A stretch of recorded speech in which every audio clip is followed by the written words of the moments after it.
Hello, everyone. Once again, this is Dare to Speak, and I'm gonna be doing another celebrity conspiracy theory, which I believe ties within the Illuminati.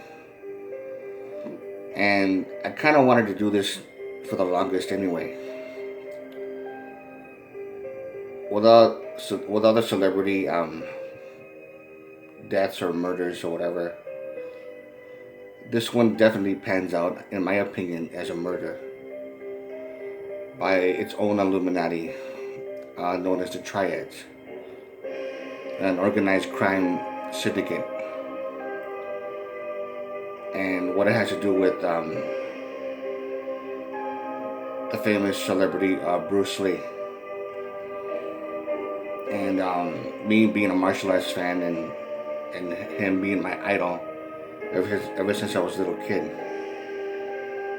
I'm going to be covering what I believe leads to the actual belief that he was actually murdered by the Triads. How they used a woman to seduce him, which he had an affair with, obviously, and he actually died from a allergic reaction from a pain remedy, a headache tablet, and which caused his brain aneurysm. Everybody knows the story about that, and I just want to go into detail as to what pretty much led to it. So even though this story isn't really anything new, I just want to share my side of the story about what I think, and then just give me your opinion, plain and simple. So here we go.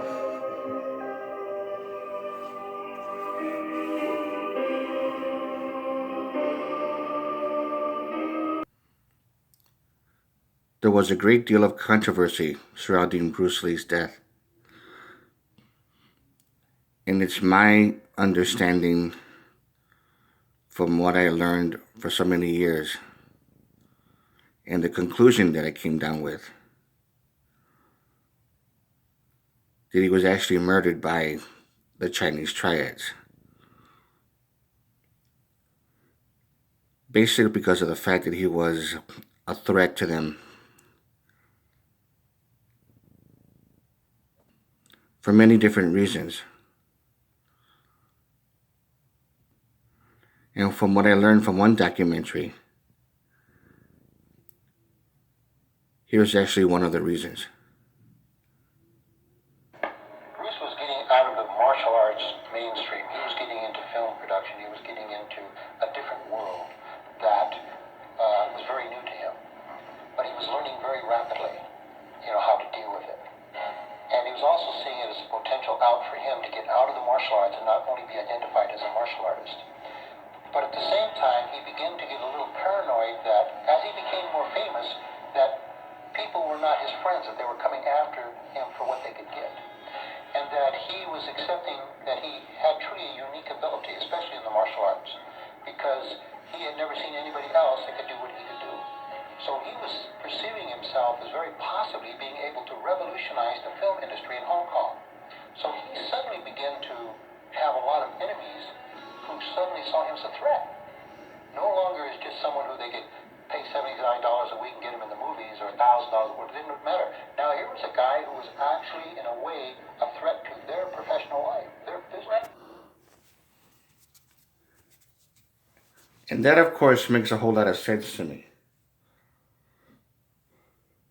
When someone's fame builds up like that, and then there's a lot of resentment, or there's a lot of people that are known as opportunists,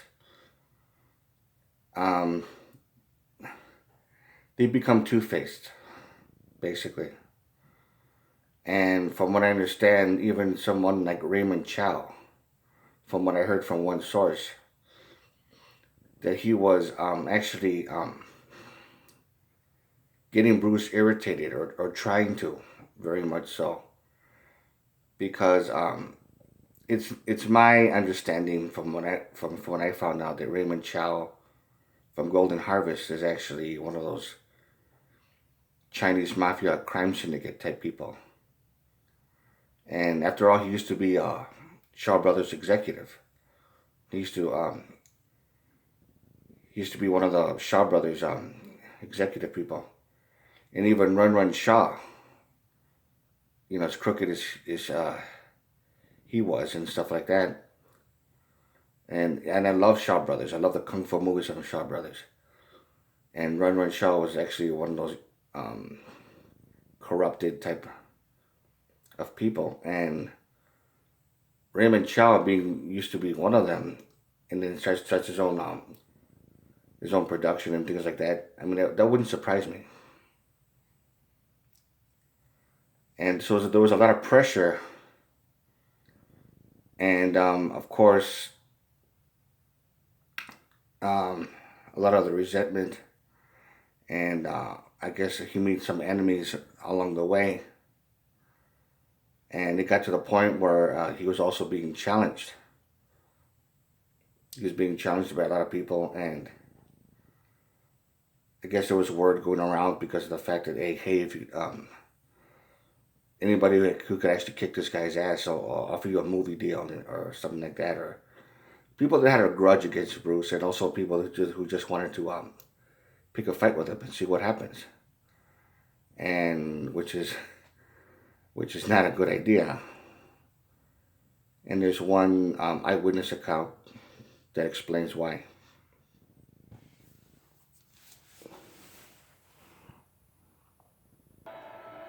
He was being challenged all the time. And they would go ahead and the Chinese men would walk up to Bruce and they would tap 3 times with their foot and cross their arms. It was like a challenge. And Bruce would walk over, he's going to fight with them, right? I said, Bruce, you got to do the film. He said, wait, let me take care of it. He go, bam, bam, bam, bam, and he knocked the guy. I said, Bruce, now look, something's going to get hit. He said, no, don't worry, I'll take care of it. Sure enough, he knocked the guy right out. I used to watch him like a hawk because there were challenges all the time. Bob Wall also tells of a challenge he witnessed. The guy wound up jumping down, and he was bigger than Bruce, pretty fair-sized guy. And they started going at it, and it was soon evident that this guy was very good. He was fast, he was strong, but he was definitely trying to hurt Bruce. Bruce opened up on him, and I mean, he kicked the hell out of this guy. He beat him up real good. He ran him into the base of the wall that he jumped off of, and arm locked him and knee trapped him, and proceeded to bloody his face up, pretty thoroughly. He made sure that the guy understood who was boss, and when he let him go, the guy didn't want it anymore. And then Bruce just forgot about it. There was nothing, just back up on the wall. So he didn't fire him. He wasn't vindictive, but he darn sure showed him who the boss was. So Bruce was he was a very capable street fighter.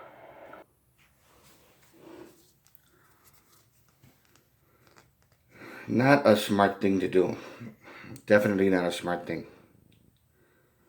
And from what I understand from one source, from what I learned, that he was also making enemies within the triads because as his fame and his this whole popularity when it started to reach his height, when it was at the peak of his success, they took notice of him.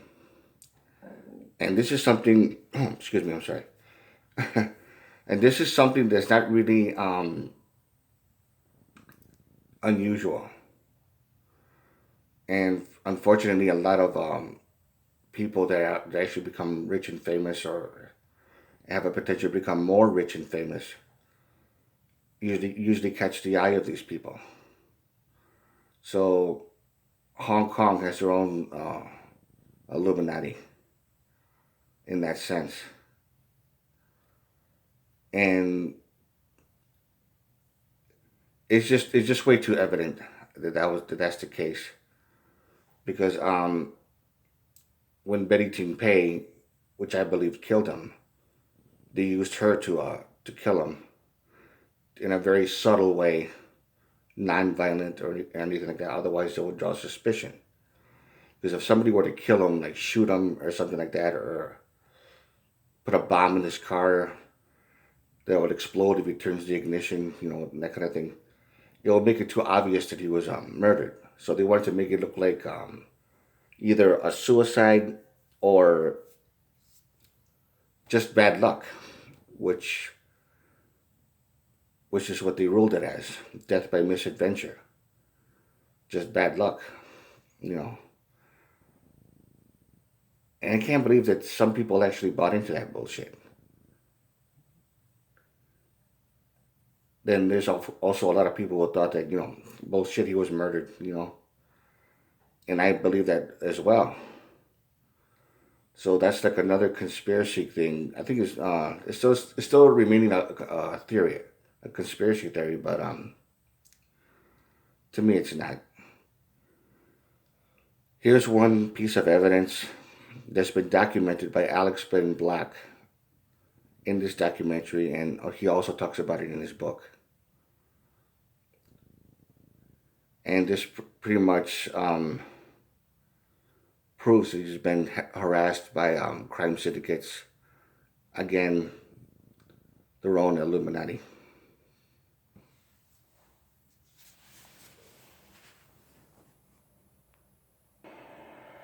I have no direct information on Bruce Lee's involvement with any criminal elements whatsoever, but from what I understand of the way things are done in Hong Kong, it would be pretty hard to avoid it.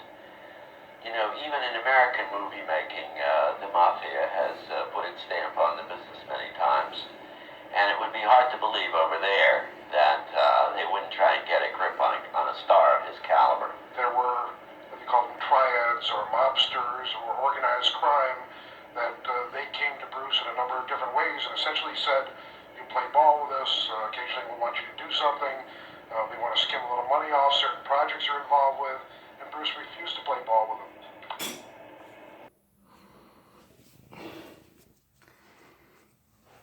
Well, I hope you enjoyed this video, and please tell me what you think. Drop a comment and let me know. And if any new ideas too, anything new you want to share with me concerning this particular subject, just let me know. And also any questions you might have. I hope you enjoyed this video pretty much. And like again, if you want me to make more of them on other kind of celebrities that I might know some kind of knowledge about, they'll be kind of like interesting to talk about actually. But in this case, like I said, drop a comment and just tell me what you think. And if you really like this video, make sure to like and make sure to share it and to subscribe. And I'll do more of them. So again, to all of you, take care.